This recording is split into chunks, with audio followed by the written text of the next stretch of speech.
Welcome to this explainer. We all love a good ghost story, right? But today, we're stepping into the shadows of a chilling local legend to uncover the shocking earthly truth buried beneath the terror. Seriously, have you ever wondered how a monster is truly made? Well, let's find out. We're kicking things off with a seriously haunting warning.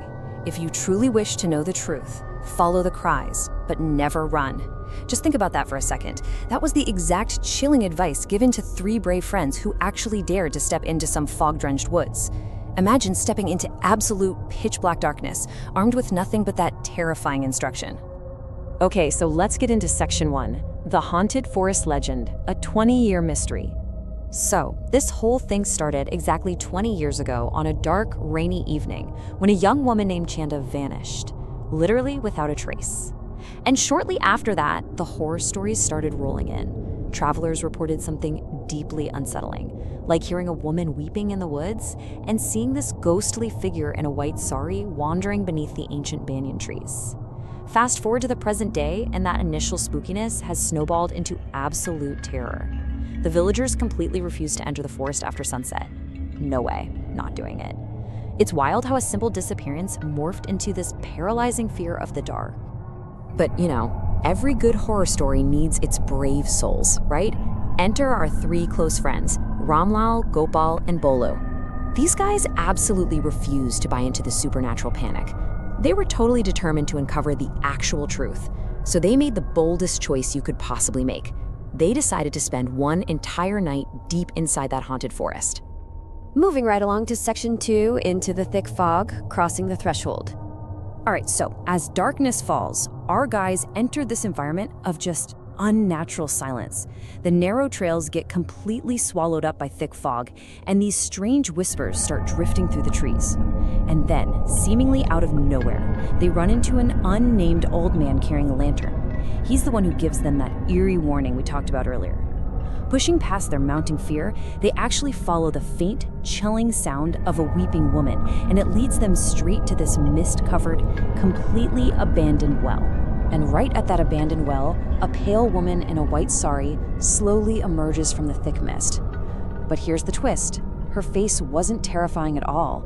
It was profoundly sorrowful. She looks at them and utters these heartbreaking words. "I am Chanda. People call me a monster, but I only seek justice."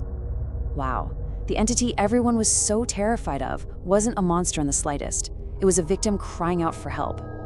Which brings us to Section 3, The Buried Truth, the Human Monster. Okay, so that old man with the lantern, he reappears to drop a massive bombshell about what really happened to Chanda.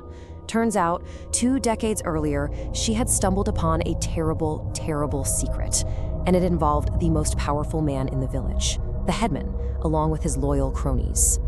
To protect himself, the headman and his men murdered her.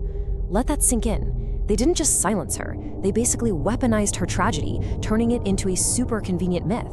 It let the village believe she simply vanished, and then they could just blame her restless spirit for every single weird thing that happened in the jungle. Now guided by Chanda's spirit, our three friends are led to the twisted, ancient roots of a massive banyan tree. And this begs a really chilling question.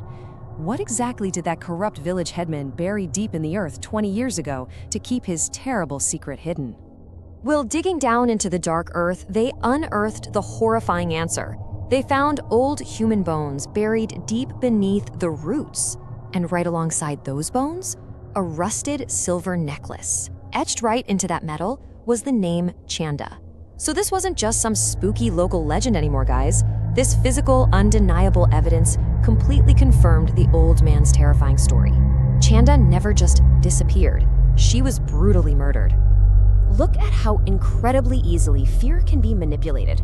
For 20 years, the village was sold a myth, a restless, terrifying monster haunting the banyan trees, perfectly designed to inspire terror. But the grim truth was entirely human, right? A murdered young woman, violently silenced by a corrupt headman just to cover up his crimes. It's a prime example of how community fear can be totally weaponized to hide the absolute darkest of human actions. Let's head into our final section, Section 4, Justice and Peace, Breaking the 20-Year Lie.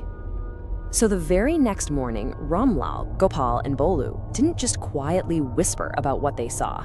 Oh no. They dragged the horrifying truth right into the broad daylight. They actually brought the remains before the entire village. Confronted with the unearthed bones and that undeniable silver necklace, the aging headman had nowhere to hide. He couldn't deny it anymore. He confessed to the 20-year-old crime right then and there. In that single moment, a decades-old lie was completely shattered. Chanda's name was cleared, and the true monsters were finally exposed as nothing more than corrupt men. Later that evening, our 3 investigators returned to the forest one last time, and Chanda appeared again. But this time, her face was completely peaceful. That heavy, agonizing sadness that had haunted her for 20 long years was replaced by a gentle smile. Surrounded by a warm light, she softly whispered, "Thank you," before finally fading into the night sky. She was able to rest at last. And you know what the result of that long-awaited justice was? 0. Literally 0 haunted cries were ever heard in those woods again. The terrifying weeping that had kept villagers locked in their homes for 2 decades just stopped forever. All because the truth was finally dragged out of the dirt. As we wrap up this explainer, I want to leave you with a deeply chilling thought. One that kind of forces us to view every local legend with a bit of suspicion. The villagers say the forest remains strangely silent after sunset now because Chanda finally found her peace. But if this terrifying ghost story was actually just a hidden crime crying out for justice, what other countless secrets are the ancient woods still guarding, just waiting to be discovered in the dark? Thanks so much for exploring this dark legend with me today. And remember, never be afraid to follow the truth, even into the thickest fog.